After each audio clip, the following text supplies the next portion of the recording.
力量，就係可以繼續去願意去相信呢個世界上即係都有好多好美好嘅事情嘅。因為我自己睇完最大嘅感受就係咁樣，係啊。我希望大家睇完之後會覺得無論咩 moment 都好，嗰刻其實都係好美好，同埋珍惜身邊所有朋友啦、家人啊，包括事物都好，因為好難得。Thank you。我希望透過樂戲裏面阿 Yan 呢個角色啦，提醒大家，即係雖然身邊嘅人好緊要，你哋會好愛佢哋，但係其實愛佢哋之餘要愛自己。我希望大家睇呢個戲嘅時候，留意我哋呢班咁好嘅演員，每一場戲用心去演出。冇佢哋呢部戲唔會有而家呢個成績。我希望大家睇完亦都向身邊嘅朋友推廣。如果你真係喜歡，或者向 social media 分享多啲。我呢部戲將會喺3月19號正式公映嘅。多謝大家。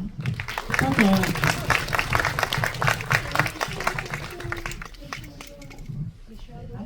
做咩啊？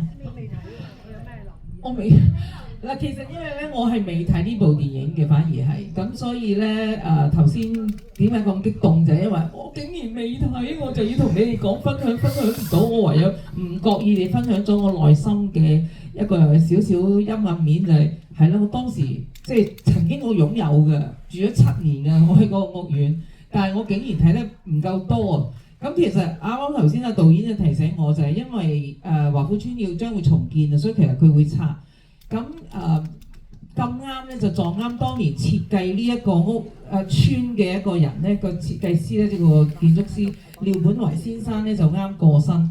咁就好多報道就關於佢當年點樣去構思個華富邨，我自然覺得讚歎不已，因為佢係唯一一個屋邨係有齊頭先講緊阿 Sa 話有戲院嘅，有郵局嘅，有超級市場酒樓，有停車場、學校。